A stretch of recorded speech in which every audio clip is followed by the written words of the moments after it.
Trading যদি কৰিম বুলি ভাবি আছা তেনেহলে এই ভিডিঅ'টো একজেক্ট তোমাৰ কাৰণে কাৰণ এই ভিডিঅ'টোত মই একদম সহজ সৰল ভাষাত মানে ক'বলৈ চেষ্টা কৰিম যে ট্ৰেডিং কৰিবলৈ একচুৱেলি তোমাক কি প্ৰয়োজন মানে ঠিক আছে কিহৰ প্ৰয়োজন আছে কি জানিব লাগে যিখিনি বেসিক মানে এটা ৰোড মেপ টাইপ ভিডিঅ' হ'বলৈ গৈ আছে গতিকে ভিডিঅ'টো শেষলৈকে চাই থাকিবা স্কিপ নকৰাকে আৰু লগৰটোকো শ্বেয়াৰ কৰি দিবা কাৰণ ট্ৰেডিং কৰোঁতে লগত এটা পাৰ্টনাৰ থকাটো খুবেই ইম্পৰ্টেণ্ট হয়তো তোমালোকৰ আছেই যোনে নেকি ভাবি আছা প্ল্যানিং কৰি আছা যে আমি দুটাই মিলি কৰি পেলাই ট্ৰেড কৰিম বা আমি তিনটা বা আমি চাৰিটা তেনেকৈ লগৰখিনিক ভিডিঅ'টো শ্বেয়াৰ কৰি দিবা সবে মিলি একেলগে শিকা আৰু গ্ৰো কৰা তেনেহলে বলা ভিডিঅ'টো আৰম্ভ কৰোঁ ট্ৰেডিং কৰিবলৈ প্ৰথম বস্তুটোৱে হৈ গ'ল ডিমেট একাউণ্ট এটা ডিমেট একাউণ্টৰ থ্ৰুদিহে তুমি ট্ৰেডিং কৰিব পাৰিবা গতিকে ডিমেট একাউণ্ট বেলেগ একো নহয় ডেছক্ৰিপশ্যনতে লিংক থাকিব চেক কৰিবা আৰু তাতে একাউণ্টটো খুলি ল'বা যোনে একাউণ্ট খোলা নাই তেওঁলোকে খুলি ল'বা কম ডিছকাউণ্টত মোৰ লিংকৰ থ্ৰুদি যদি একাউণ্ট খোলা তেনেহলে ব্ৰ'কাৰেজটো অকমান কম হ'ব কিবা এটা 10% মান গতিকে খুলি ল'বা যোনে খোলা নাই বহুত ইজি হয় আৰু প্ৰসেসটো যদি নাজানা তেনেহলে মই প্ৰসেসটোৰ ওপৰতো এটা ভিডিঅ' বনাই থৈছো অলৰেডি সেই ভিডিঅ'টো চাই ল'বা বা মোক পাৰ্সোনেলি মেসেজ কৰিব পাৰা সোশ্যাল মিডিয়াত ফেসবুক ইনষ্টাগ্ৰাম সবতে মেসেজ কৰিব পাৰা ধুনীয়াকৈ ৰিপ্লাই পাই যাবা ঠিক আছে কিবা প্ৰবলেম হলে মেসেজ কৰিব পাৰা ডিমেট একাউণ্ট খোলা হৈ গ'ল এতিয়া আহি গ'ল তুমি মাৰ্কেট চুজ কৰা যে মাৰ্কেট তুমি কোনখন মাৰ্কেটত ট্ৰেডিং কৰিবলৈ বিচৰা শিকিবলৈ বিচৰা সেইটো চুজ কৰিব লাগিব কাৰণ এটা বেলেগ মাৰ্কেট আছে ধৰি লোৱা ইণ্ডিয়ান মাৰ্কেট ফৰেক্স আৰু এপিনে ক্ৰিপ্টো তো এনেকুৱা মাৰ্কেটত তুমি এতিয়া কনফিউজ হৈ যাবা কাৰণ সবতে কোড কৰিম কোড নকৰিম গতিকে যিকোনো এখন চুজ কৰা প্ৰথম হিচাপে তাৰ পিছত লাগে লাহে লাহে সকলোখিনিত এন্ট্ৰি কৰিবা কিন্তু প্ৰথমে এখন মাৰ্কেট চুজ কৰা যোনখনে নেকি তোমাক বহুতখিনি জ্ঞান দিব ফাৰ্ষ্ট ঠিক আছে তাতে তুমি শিকিব পাৰিবা বহুত বেছি মই এতিয়া মোৰ কথা যদি ক'বলৈ যাওঁ ফাৰ্ষ্ট টাইম শিকিছিলো ইণ্ডিয়ান মাৰ্কেটৰ পৰা মই ক্ৰিপ্টোলৈ আহিলো ক্ৰিপ্টোৰ পৰা এতিয়া ফৰেক্সত কাম কৰি আছো ফৰেক্সত একচুৱেলি মই ৰিসেন্টলি কৰিছো ঠিক আছে সো মোৰ মেইন যোনটো ফোকাস আছিলে ইণ্ডিয়ান মাৰ্কেট আৰু ইণ্ডিয়ান মাৰ্কেটতো বৰ্তমান ট্ৰেড চলি আছে আৰু ক্ৰিপ্টোটো ধুনীয়াকৈ চলি আছে গতিকে প্ৰথম চুজ কৰিবা যে মাৰ্কেট কোনখন তুমি লবা তোমাৰ কথা হেতু কমপ্লিট ডিসাইড তুমি নিজে কৰিবা এটো তোমাক কোনেও ডিসাইড কৰি দিব নোৱাৰে যে এটো চুজ কৰ হেতু চুজ কৰ তুমি নিজে ডিসাইড কৰিবা যে কোনখন চুজ কৰিবা তাৰ যদি এডভান্টেজ কিবা ক'ব যাও তেনেহলে মই ফৰেক্সৰ কৈ দিছো ফৰেক্সত হয় যে 24 ঘণ্টা খোলা থাকে ক্ৰিপ্টো ফৰেক্স মানে 24 ঘণ্টাই খোলা থাকিব তোমাৰ যদি কিবা জব থাকে দিনত কিবা কাম কিবা যদি কৰা তেনেহলে তোমাৰ কাৰণে ৰাতি মানে টাইম দিব পাৰিবা ফৰেক্স বা ক্ৰিপ্টো মাৰ্কেটত কিন্তু ইণ্ডিয়ান মাৰ্কেটত একচুৱেলি টাইম নাথাকে ইণ্ডিয়ান মাৰ্কেটত এটা পিৰিয়ড দতহে মানে মাৰ্কেটটো ওপেন হয় ঠিক আছে 9:15 টু 3:30 লৈকেহে মাৰ্কেট খোলা থাকে তাৰ পিছত বন্ধ থাকে গতিকে বহুতৰ যোনে নেকি জব কৰে বহুত কিবা বেলেগ কাম থাকে তেওঁলোকৰ মানে অশান্তি হয় সেইখিনি টাইমত ট্ৰেড কৰিব নোৱাৰে অলপ অসুবিধাত পৰে গতিকে হেতু তুমি নিজে ডিসাইড কৰিবা যে তুমি তোমাৰ কোনখন মাৰ্কেটৰ কাৰণে তুমি একদম মানে ফ্লেক্সিবল ঠিক আছে মাৰ্কেট চুজ কৰাৰ পিছতে এতিয়া পইণ্টটো আহিব যে তুমি অপচনত ট্ৰেড কৰিবা ইণ্ডিয়ানত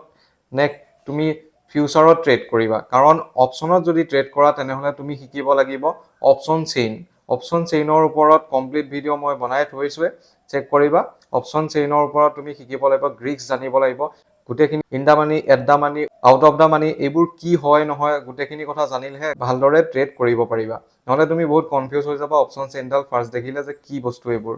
গতিকে অপচন চেইনত যদি অপচন ট্ৰেডিং যদি কৰা তেনেহলে অপচন চেইনত প্ৰথমে ফোকাস কৰিবা তাৰ পিছত ফিউচাৰত যদি ট্ৰেড কৰা তেনেহলে সিম্পল ফিউচাৰত কি হয় আমি এনালাইজ কৰাৰ পিছত যেতিয়া মাৰ্কেট ওপৰলৈ যাব বুলি আমি গম পাওঁ তেনেহলে আমি বাই লং কৰো আৰু যদি তলত আহিব বুলি গম পাওঁ তেনেহলে আমি সেল শৰ্ট কৰো গতিকে ফিউচাৰ ট্ৰেডিংত আমি অপচন চেইনডাল হেতু কাৰণে শিকিব নালাগে তাত অলপ ডাইৰেক্টলি মানে ট্ৰেডিংটো কৰা যায় এতিয়া তুমি ফিউচাৰ ট্ৰেডিং আৰু অপচন ট্ৰেডিং বুজি পালা এতিয়া তুমি শিকিব লাগিব এটা ষ্ট্ৰেটেজি এটা ভাল ষ্ট্ৰেটেজি শিকা তাৰ পিছত তাৰ ওপৰত কাম কৰা ষ্টাৰ্ট কৰা হয়তো সবৰে বেলেগ কিবা কিবি ষ্ট্ৰেটেজি হ'ব পাৰে হেতু নিজৰ পাৰ্সোনেল কথা ঠিক আছে খালি মোৰ পৰা যদি মই প্ৰিফাৰ কৰো কি শিকিব লাগে তেনেহলে লিকুইডিটি শিকিব পাৰা বা যদি সাপোৰ্ট এণ্ড ৰেজিস্ট্যান্স মই প্ৰথমে শিকিছিলো সাপোৰ্ট এণ্ড ৰেজিস্ট্যান্সও তোমালোকে শিকিব পাৰা যে কোড সাপোৰ্ট থাকে কোড ৰেজিস্ট্যান্স থাকে সেইবোৰ কোড ট্ৰেন্ড লাইন ড্ৰ কৰিব পাৰি সেইবোৰ মানে প্ৰথম শিকিব পাৰা কিন্তু সেইবোৰতে মানে তুমি মাৰ্কেট ক্ৰেক কৰি দিম বুলি ভাবিলে একদম ভুল হ'ব সেইবোৰ জাস্ট এবিসিডি মাৰ্কেটৰ ঠিক আছে গতিকে সেইবোৰ শিকা ট্ৰেন্ড লাইন হওক সাপোৰ্ট এণ্ড ৰেজিস্ট্যান্স হওক ক্যান্ডেলষ্টিক প্যাটাৰ্ন হওক চাৰ্ট প্যাটাৰ্ন হওক এইবোৰ যিমান যি আছে মুঠতে এইখিনি শিকিবলৈ চেষ্টা কৰা। এইখিনি কমপ্লিট শিকাৰ পিছত এতিয়া পইণ্টটোত আহোঁ। এতিয়া বহুতে ভাবিব পাৰে যে ট্ৰেডিং কৰিবলৈ ইম্পৰ্টেণ্টটো কেপিটেলো হয়। কেপিটেল হয়, সেইটো কাৰণে একচুৱেলি তুমি ট্ৰেডিং কৰিব আহিছা। যদি তোমাৰ তাত কেপিটেল নাই তেনেহ'লেতো তুমি ভিডিঅ'টোত ক্লিক নকৰিলা হয়। চ' এইখিনিতো মই বেলেগকৈ এক্সট্ৰাকৈ ক'ব নালাগে যে তোমাৰ তাত কেপিটেল লাগিব, কাৰণ কেপিটেল থাকিলেহে তুমি ট্ৰেড কৰিব পাৰিবা, নহ'লেতো আৰু একোৱে কৰিব নোৱাৰা, ঠিক আছে। গতিকে কেপিটেল লাগিব, কিন্তু কেপিটেলত কিমান % ইউজ কৰিবা নকৰিবা সেইটোৰ ওপৰত যদি কথা ক'ব যাওঁ তেনেহ'লে গোটেই কমপ্লিট 100% কেপিটেল কেতিয়াও ইউজ নকৰিবা। তাৰ 20% মান কেপিটেল ইউজ কৰি বাকীখিনি তুমি বেকআপত ৰাখি থৈ দিয়া, কাৰণ তোমাৰ সেই কেপিটেলটোত কেতিয়াও গ্ৰ'থ নহ'বই। প্ৰথম অৱস্থাত তোমাৰ সেই কেপিটেলত কেতিয়াও গ্ৰ'থ নহয়, সেই কেপিটেল মাৰ্কেটক ফিজ হিচাপে আমি দি দিবই লাগিব। লাহে লাহেহে যেতিয়া কৰি যাবা, বছৰ পাৰ কৰিবা, তেতিয়া তুমি গৈ পেলাই আৰ্নিংছ এটা বনাব পাৰিবা কনচিষ্টেঞ্চি। কেপিটেল ছেটেলমেণ্টৰ পিছত তুমি একচুৱেলি গম পাই যাবা যে কিমান কেপিটেল দি ট্ৰেড কৰিবা, আৰু কিমান কেপিটেল দি ট্ৰেড কৰাৰ পিছত তাত তুমি ৰিস্ক মেনেজমেণ্ট চেক কৰিব লাগিব। তো ৰিস্ক মেনেজমেণ্ট ফ'ল' কৰিবা, তাৰ কাৰণে তুমি ইউটিউবতে ভিডিঅ' পাই যাবা। এনেকুৱা কোনো কোৰ্চ বা কিবা জইন নকৰাকৈও তুমি ৰিস্ক মেনেজমেণ্টটো কনচেপ্টটো বুজি পাই যাবা, ঠিক আছে। চ' ৰিস্ক মেনেজমেণ্ট ফ'ল' কৰি পেলাই ট্ৰেড কৰিবা। SL আৰু TP লগাবলৈ নাপাহৰিবা, তেতিয়া তুমি এটা মেইনটেইন হৈ থাকিব, ঠিক আছে। আৰু SL TP কেনেকৈনো লগাই তাৰ ভিডিঅ' মই বনাই থৈ দিছোঁ, চেক কৰিবা। কিবা বুজি নাপালে সুধিব পাৰিবা মোক। নেক্সট যোনটো পইণ্ট আহি পৰে, সকলোখিনি হোৱাৰ পিছত চব শিকিলা, ষ্ট্ৰেটেজি শিকিলা, ছাপৰ্ট ৰেজিষ্টেঞ্চ, গোটেইখিনি কেণ্ডেলষ্টিক পেটাৰ্ণ হওক কিবা হওক গোটেইখিনি শিকিলা, ব্ৰকাৰ কেনেকৈ ইউজ কৰিব লাগে সেইখিনি শিকিলা, মুঠতে চব হৈ গ'ল। এতিয়া মানে এইখিনি যিখিনি শিকিলা এইখিনিয়ে হ'ল টেকনিকেল নলেজ হয়, ঠিক আছে। টেকনিকেলখিনি শিকাৰ পিছত এতিয়া মেইন কথাটো আহি পৰে, তুমি চাইক'লজিটোত তুমি ধ্যান দিব লাগিব। কাৰণ ট্ৰেডিঙত টেকনিকেল একচুৱেলি 1% 2%হে বুলি ধৰা যায়, বাকীখিনি মেইন চাইক'লজিয়ে। চাইক'লজি যদি তোমাৰ ঠিক থাকে তেনেহ'লে তুমি ট্ৰেডিঙতটো ক্ৰেক কৰি যাবা, ঠিক আছে। চ' চাইক'লজি ডেভেলপমেণ্টৰ কাৰণে সেইটো তোমাক কোনেও একো কৰি দিব নোৱাৰে। তুমি নিজে নিজৰ চাইক'লজি নিজে ট্ৰেড কৰি পেলাই কণ্ট্ৰল কৰিব লাগিব, যাতে লছ তুমি অভাৰ ট্ৰেড নকৰা, যাতে তুমি কেপিটেলটো মেইনটেইন কৰি ৰাখা, ছাৰ্ভাইভ কৰিবলৈ শিকা, কোনো গ্ৰীড নকৰা, ফমো এণ্ট্ৰি নকৰা। সেইবোৰ ওপৰত কাম কৰি তুমি চাইক'লজিটো ডেভেলপ কৰিব পাৰা। কোনো ইম'শ্যন নোহোৱাকৈ তুমি কেলকুলেটেড ৰিস্ক লৈ ট্ৰেড কৰিব লাগে, সেই তেনেকুৱা টাইপৰ কামবোৰ কৰিলেহে তুমি মানে চাইক'লজিটো ডেভেলপ কৰিব পাৰিবা। বৰ্তমান মই টেকনিকেল এনালাইচিছ কিবা কিবি এইখিনিতো শিকিলোঁ, এতিয়া মই মেইনলি বহুত বেছি ফ'কাছ কৰি আছোঁ চাইক'লজিৰ ওপৰত। যিমান বেছি মোৰ চাইক'লজি ডেভেলপ হ'ব সিমানেই মোৰ ভাল হ'ব। তোমালোকক যদি এটা চিম্পল এক্সাম্পল দিওঁ তেনেহ'লে মই আৰু মোৰ পাৰ্টনাৰে একেলগে ট্ৰেড কৰোঁ, এটা ট্ৰেড একে ছেইম এণ্ট্ৰি প্লেন কৰোঁ, ঠিক আছে। ছেইম এণ্ট্ৰি ট্ৰেড কৰোঁ, দুইটা এণ্ট্ৰি লওঁ, আৰু তাৰপিছত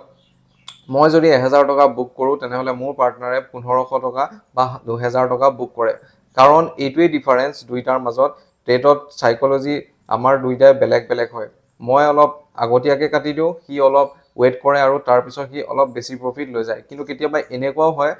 যে